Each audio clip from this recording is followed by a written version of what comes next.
আসসালামু আলাইকুম। মুশফিকুস সালেহিন স্বাগত জানাচ্ছি এনটিভির দেশের খবরে। ক্রাউন সিমেন্ট শিরোনাম দেখছিলেন, এবার পুরো খবর। ফিলিস্তিনের গাজা উপত্যকায় ইসরায়েলি দখলদার বাহিনীর নির্বিচার হামলা ও নৃশংসতার প্রতিবাদে ঢাকা বিশ্বব্যাপী ধর্মঘটের প্রতি সংহতি জানিয়ে ক্লাস পরীক্ষা কার্যক্রমে অংশ নেয়নি দেশের বিভিন্ন শিক্ষা প্রতিষ্ঠানের শিক্ষার্থীরা। ঢাকা বিশ্ববিদ্যালয়, ঢাকা কলেজ, ব্র্যাক বিশ্ববিদ্যালয় সহ বিভিন্ন শিক্ষা প্রতিষ্ঠানে সংহতি মিছিলের পাশাপাশি হয়েছে বিক্ষোভ সমাবেশ। বাইতুল মোকাররম মসজিদের উত্তর গেটে বিক্ষোভ করেন মুসল্লিরা। অবিলম্বে গাজায় ইসরায়েলি হামলা বন্ধের দাবি জানানো হয়। হামলার ঘটনায় তীব্র নিন্দা জানিয়েছে বাংলাদেশ সরকার। নূর হোসেন ও মেজবাহ হাসানকে সাথে নিয়ে রিপোর্ট করছেন আপেল শাহরিয়ার। গাজা উপত্যকায় দখলদার ইসরায়েলি বাহিনীর চলমান বর্বরতার প্রতিবাদে উত্তাল ঢাকার রাজপথ। মানুষের প্রতি এমন নৃশংসতা মেনে নিতে পারেননি কলেজ বিশ্ববিদ্যালয়ের পড়ুয়া তরুণ সমাজ।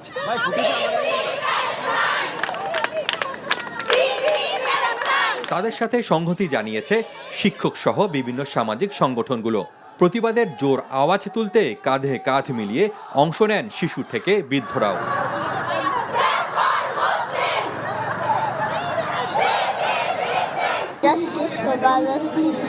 বিশ্ববাসী দেখেও না দেখার ভান করছে, লাইক তারা ব্লাইন্ড। আমরা গাজাবাসীর পক্ষে রয়েছি, আমরা গাজাবাসীর জন্য আছি। হিউম্যানিটি ওইটার মূল্যবোধ থেকে শুধু একজন মুসলিম হিসেবে না, আপনি ইহুদি খ্রিস্টান যেই হন না কেন, যেইভাবে এখানে গণহত্যা চালানো হচ্ছে এটা বন্ধ করা দরকার।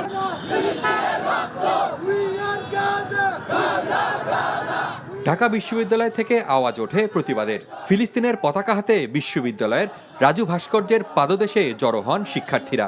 আমরা কোনো দাবি দাওয়া নিয়ে আসিনি, আমরা এসেছি অত্যাচার মানুষকে মুক্ত করার জন্য। ধর্মীয় দিক থেকে না দেখে আমরা যদি মানবতার দিক থেকে বিষয়টা চিন্তা করি, আমাদের প্রত্যেকের উচিত এই কর্মসূচিতে জয়েন করা। ইসরায়েলের অন্যায় অত্যাচার আর আমরা নীরবে সইতে পারি না।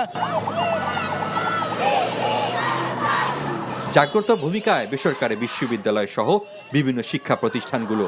বলছেন ফিলিস্তিনিরা একা নন, এই সংগ্রাম মানবতার, এই লড়াই সকলের।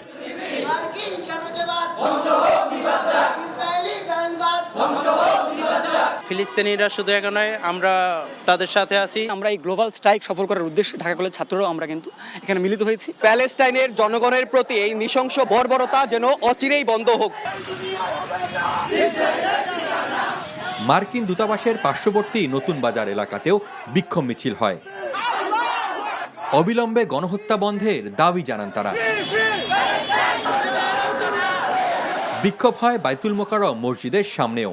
মুসল্লিরা উত্তর গেটে অবস্থান নিয়ে বিক্ষোভ করেন। এ সময় বিভিন্ন জায়গা থেকে মিছিল এসে জড়ো হয়। বিশ্বের মুসলমানরা যে শান্তিতে থাকতে পারবে, আমরা এই দাবি চাই। সমস্ত মুসলিম দেশ এক হইয়া যাতে এটা বন্ধ হয়। আমেরিকার বিরুদ্ধে যুদ্ধ ঘোষণা করা, আল্লাহ আমাদের সবাইকে হেদায়েত দান করুক, আমরা যেন সারা বিশ্বের মুসলিম একসাথে একত্র হতে পারি। ইসরায়েলি আগ্রাসনের প্রতিবাদে হাইকোর্ট প্রাঙ্গণে বিক্ষোভ মিছিল করেন আইনজীবীরা। রাজধানীর কারণ বাজারের সার্ক ফোয়ারার সামনে মানববন্ধন ও মিছিল করেছেন বিভিন্ন পেশার কর্মকর্তা কর্মচারীরা।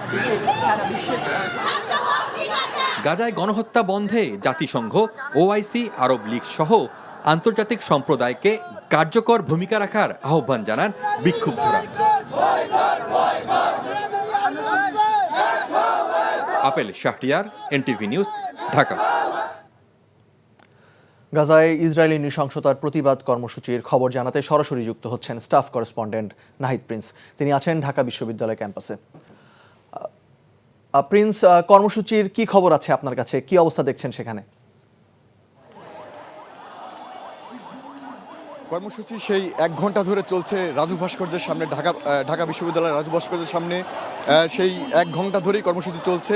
বিভিন্ন ব্যক্তিরা কিন্তু সেই কর্মসূচিতে অংশগ্রহণ করছে। শুধু শিক্ষার্থীরা নয়, সকল ধরনের মুসলমান মানুষ তারা সেই কর্মসূচিতে অংশগ্রহণ করছে। তারা বলছেন যে ইসরায়েল যে বরাবরই যে বর্বরতা হামলা চালিয়ে যাচ্ছে সেটি যদি বন্ধ না করে, এই আন্দোলন তারা, এই বিক্ষোভ কর্মসূচি তারা বরাবরই করে যাবে এবং যতদিন পর্যন্ত তারা সেই বর্বরতা হামলা চালিয়ে যাবে ততদিন পর্যন্ত যতদিন বন্ধ না হবে ততদিন পর্যন্ত সেই কর্মসূচি চলবে। তারা সেটি বলছিলেন।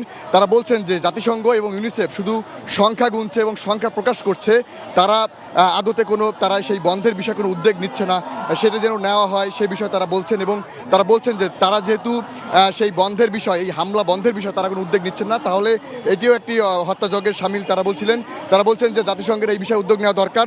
তো এখন কিন্তু সেই সকাল থেকেই যে ঢাকা শহর, সারা ঢাকায় কিন্তু এই আন্দোলনগুলো চলছে, সেটি এখনও চলমান রয়েছে। তো এই ছিল রাজধানীর রাজু ভাস্কর্যের সামনে থেকে আমার কাছে সর্বশেষ। ঢাকা বিশ্ববিদ্যালয় থেকে জানছিলাম গাজায় নৃশংসতার প্রতিবাদে কর্মসূচি সম্পর্কে।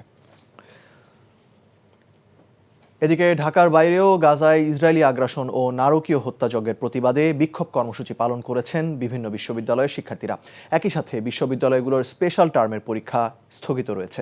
প্রতিনিধিদের পাঠানো তথ্য ও ছবিতে আহমেদ শরীফের ডেস্ক রিপোর্ট। গাজায় নির্বিচারে হত্যাযজ্ঞের প্রতিবাদ ও জনগণের প্রতি সংহতি জানাতে জাহাঙ্গীরনগর বিশ্ববিদ্যালয়ে কর্মবিরতি পালন করেছেন কর্মকর্তা কর্মচারীরা। এর অংশ হিসেবে আগামীকাল সকল ধরনের শিক্ষা কার্যক্রম স্থগিত রাখার সিদ্ধান্ত নিয়েছে কর্তৃপক্ষ। ফিলিস্তিনের উপর হামলার প্রতিবাদে রাজশাহী বিশ্ববিদ্যালয়ের সিনেট ভবনের সামনে সমাবেশ করেছেন শিক্ষার্থীরা। উপাচার্য অধ্যাপক সালেহ হাসান নকিব সহ সমাবেশে অংশ নেন বিশ্ববিদ্যালয়ের শিক্ষক, শিক্ষার্থী, কর্মকর্তা ও কর্মচারীরা। আমরা যদি এই 25 বছরের ইতিহাস দেখি, তাহলে এত বড় এবং এত নৃশংস বর্বর হত্যাযজ্ঞ আর কোনো নজির নেই। আসলে আমরা বাকরুদ্ধ, আসলে কিছু বলার নাই, বলার ভাষা নাই। খুলনা বিশ্ববিদ্যালয়ে সকল ক্লাস ও পরীক্ষা বন্ধ রেখে ক্যাম্পাসে মার্চ ফর প্যালেস্টাইন কর্মসূচি পালন হয়েছে। কর্মসূচিতে সংহতি প্রকাশ করে অংশ নেন সকল শিক্ষক, শিক্ষার্থী ও কর্মচারী, কর্মকর্তারা। ফিলিস্তিনে ইসরায়েলি বাহিনীর বর্বর গণহত্যার প্রতিবাদে বরিশালে বিক্ষোভ সমাবেশ ও সড়ক অবরোধ করেছে বিভিন্ন শিক্ষা প্রতিষ্ঠানের শিক্ষার্থী সহ নানা শ্রেণী পেশার মানুষ। রংপুরে গাজাবাসীর প্রতি সংহতি জানিয়ে রাস্তা অবরোধ করে বিক্ষোভ হয়েছে। বেগম রোকেয়া বিশ্ববিদ্যালয়ের শিক্ষার্থীরা ক্লাস ও পরীক্ষা বর্জন করে প্রতিবাদ সমাবেশ কর্মসূচি পালন করেন। বিভিন্ন সংগঠন ও সাধারণ মানুষের অংশগ্রহণে চট্টগ্রাম ও সিলেটে প্রতিবাদ কর্মসূচি পালিত হয়েছে। কর্মসূচি পালিত হয়েছে চট্টগ্রাম ও সিলেট বিশ্ববিদ্যালয়েও। এখানে যে কোনো ধর্মেরই হোক, যদি কারো উপর অত্যাচার আসে, আমাদের উচিত হচ্ছে অন্যায়ের প্রতিবাদ করা। গাজা ইসরায়েলের গণহত্যার প্রতিবাদে নারায়ণগঞ্জ নগরীর বিভিন্ন প্রান্ত থেকে মিছিল নিয়ে চাষারা শহীদ মিনারে জড়ো হন শিক্ষার্থীরা। দরকার ছিল যে আমরা হইতে পারিনি। যে যতটুকু পারি প্রত্যেকটা মুসলমান জায়গা থেকে ফিলিস্তিনকে সাহায্য করার জন্য আমরা এখানে একত্রিত হয়েছি। এছাড়া টাঙ্গাইল, শেরপুর, গোপালগঞ্জ, কুষ্টিয়া, নাটোর, নেত্রকোনা, যশোর, কুমিল্লা, ময়মনসিংহ, চাঁদপুর, শরীয়তপুর, বান্দরবান, ভোলা, পিরোজপুর, ভৈরব সহ দেশের বিভিন্ন স্থানে বিক্ষোভ কর্মসূচি পালন করেছে বিভিন্ন সংগঠন। আহমেদ শরীফ, এনটিভি নিউজ ডেস্ক। 40টি দেশের 600-র বেশি দেশি বিদেশি বিনিয়োগকারীকে নিয়ে ঢাকায় শুরু হয়েছে বাংলাদেশ বিনিয়োগ উন্নয়ন কর্তৃপক্ষ বিডিআর আয়োজনে বিনিয়োগ সম্মেলন 2025। সকালে রাজধানীর একটি হোটেলে Bangladesh start up connect plenary সেশনের মধ্য দিয়ে সম্মেলন শুরু হয়। এ সময় বিডিআর নির্বাহী চেয়ারম্যান চৌধুরী আশিক মাহমুদ বিন হারুন জানান, সংস্কারের মাধ্যমে বিনিয়োগের পরিবেশ উন্নয়নে কাজ করছে অন্তর্বর্তী সরকার। বিশেষ করে প্রতি বছর লাইসেন্স নবায়নের ঝামেলা থেকে বিনিয়োগকারীদের মুক্তি দিতে উদ্যোগ নেওয়া হয়েছে। অনুষ্ঠানে বাংলাদেশ ব্যাংকের governor doctor Ahsan H Mansur বলেন, অন্তর্ভুক্তিমূলক অর্থনৈতিক ব্যবস্থা গড়ে তোলাতে কেন্দ্রীয় ব্যাংক কাজ করছে। দেশের নতুন উদ্যোক্তাদের জন্য 900 কোটি টাকার তহবিল গঠন করা হবে বলেও জানান গভর্নর।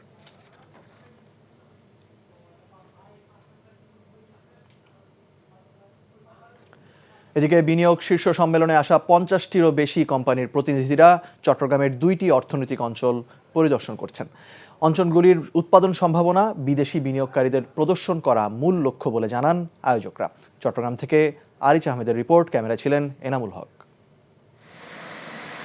সোমবার সকালে বিনিয়োগকারীদের বড় একটি অংশ চট্টগ্রামের আনোয়ারায় অবস্থিত কোরিয়ান ইপিজেড পরিদর্শন করেন। প্রথম 50 জনের বেশি বিদেশি বিনিয়োগকারীকে নিয়ে একটি স্পেশাল ফ্লাইট চট্টগ্রামে নেওয়া হয়। সেখান থেকে তারা যান কোরিয়ান ইপিজেডে। এ সময় তাদেরকে বরণ করে নেন ইয়াং ওয়ানের চেয়ারম্যান দক্ষিণ কোরিয়ান নাগরিক কিহাক সাং। পরে কোরিয়ান ইপিজেডের বিভিন্ন কারখানা ঘুরে দেখানো হয়। I want them eventually decide for investment in Bangladesh, not necessarily in KEPZ, in Bangladesh, so that Bangladesh textile and then apparel industry can have a more stable infrastructure by their upcoming investment. কারখানার জন্য যাদের জমি প্রয়োজন মূলত তাদেরকে অর্থনৈতিক অঞ্চল পরিদর্শনে নেওয়া হয়। তারা সরেজমিনে পরিদর্শনের পর বিনিয়োগ সম্মেলনে তাদের মতামত ও সন্তুষ্টির কথা তুলে ধরবেন। কোরিয়ান ইপিজেড এটা ভিজিট করবেন, এখানে ওনাদেরকে একটা স্পেশাল প্রেজেন্টেশন দেওয়া হবে। এরপর ওনারা আবার স্পেশাল ইকোনমিক জোন যাবেন মিরসরাইতে। বাংলাদেশের বিনিয়োগের যে যে সুবিধাগুলো আছে এইগুলো সম্পর্কে ওনাদেরকে একটা হাতে কলমে ধারণা দেওয়া হবে। আমরা বিশেষ করি তখন যাতে করে ওনাদের ইনভেস্টমেন্ট ডিসিশন নিতে ওনাদের জন্য সুবিধা হয়, সেই জন্য ওনাদেরকে প্রয়োজনীয় যা যা ব্রিফ করা দরকার সবগুলো করা হবে। পরে মিরসরাইয়ের বিশেষ অর্থনৈতিক অঞ্চল পরিদর্শন করেন তারা। NTV news desk. প্রধান বিচারপতি ডক্টর সৈয়দ রেফাত আহমেদ বলেছেন, বিচার বিভাগের সংস্কার না করলে কোনো সেক্টরেই সংস্কার স্থায়ী হবে না। সকালে দিনাজপুরের হিলিতে হাকিমপুর মহিলা ডিগ্রি কলেজে মেধাবী শিক্ষার্থীদের বৃত্তি প্রদান অনুষ্ঠানে তিনি কথা বলেন। দায়িত্ব নেবার পর বিচার বিভাগের সুদূর প্রসারী সংস্কারের একটি পরিকল্পনা তুলে ধরা হয়েছিল উল্লেখ করে তিনি বলেন, সেখানে অনেক প্রাপ্তি হয়েছে, তারপরও অনেক পথ অতিক্রম করতে হবে বলে জানান প্রধান বিচারপতি। 2005 সাল থেকে প্রধান বিচারপতির দাদা দাদির নামে এই শিক্ষাবৃত্তি দেওয়া হচ্ছে।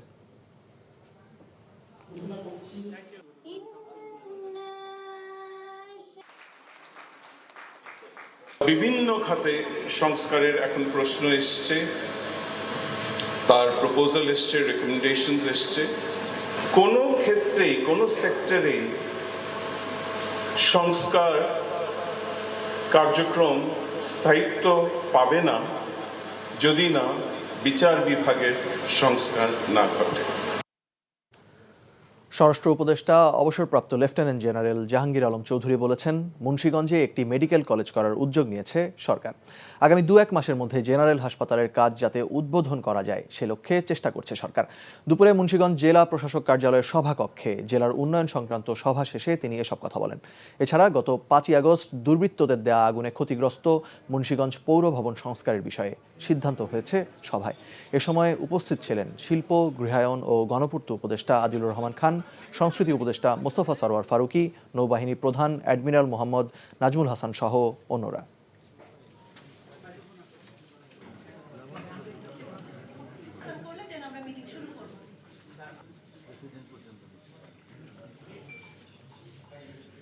আমাদের এখানে একটা মোটামুটি একটা ডিসিশন হয়েছে যে আমরা একটা খুব তাড়াতাড়ি এখানে যেন একটা মেডিকেল কলেজ করা যায়। এই জন্য হয়তো আমরা এইটা হয়তো 1 মাস বা 2 মাসের ভিতরে আমরা হয়তো মেডিকেল কলেজটা যেন একটা উদ্বোধন করা যায়, এই জন্য আমরা একটা চেষ্টা করতেছি সবাই। শিক্ষার্থীদের ওপর হামলার ঘটনায় দায়ের করা মামলায় রাজবাড়ী 1 আসনের সাবেক সংসদ সদস্য কাজী কেরামত আলীর জামিন নামঞ্জুর করে কারাগারে পাঠানোর আদেশ দিয়েছে আদালত। দুপুরে রাজবাড়ী জেলা ও দায়রা জজ আদালতের ম্যাজিস্ট্রেট তামজিদ আহমেদ এই আদেশ দেন। গত বছরের 18ই জুলাই বৈষম্য বিরোধী আন্দোলনকারীরা শহরের বড়পুল মোড়ে অবস্থান নেন। এ সময় সাবেক সংসদ সদস্য কাজী কেরামত আলীর নির্দেশে আসামিরা দেশীয় অস্ত্র দিয়ে আন্দোলনকারীদের ওপর হামলা চালায়। এই ঘটনায় 6 এপ্রিল রাজধানীর মহাখালীর একটি বাসা থেকে সাবেক এই সংসদ সদস্যকে গ্রেফতার করে ঢাকা মহানগর গোয়েন্দা পুলিশ।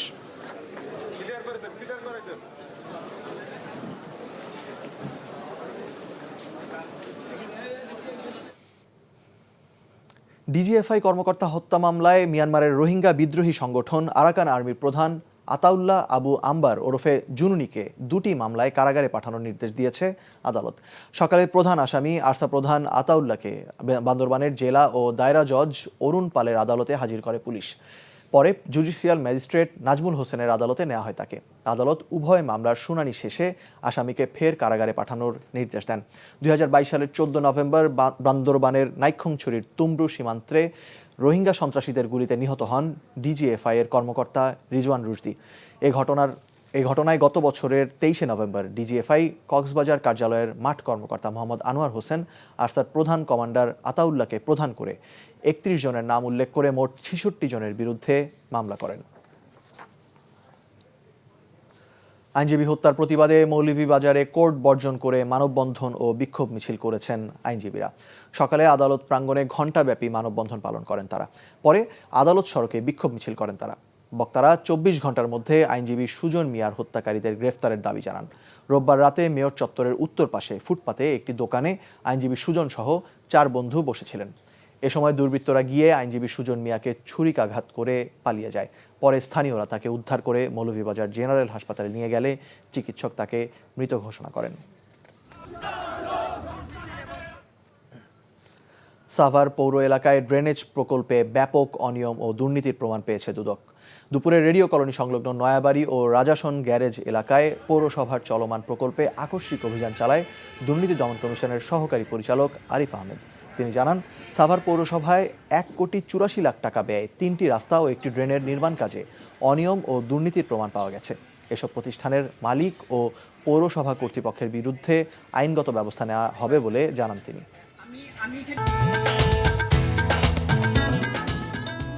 এই ছিল দেশের খবরে। এই খবরের ভিডিও সহ আপডেট জানতে ভিজিট করুন এনটিভি অনলাইন www.ntvbd.com। এছাড়াও এনটিভির জনপ্রিয় সব অনুষ্ঠান ও খবরের আপডেট জানতে ভিজিট করুন আমাদের ইউটিউব ও ভেরিফাইড ফেসবুক পেজ। 6টায় ইভিনিং নিউজ দেখার আমন্ত্রণ রইল। ধন্যবাদ সবাইকে।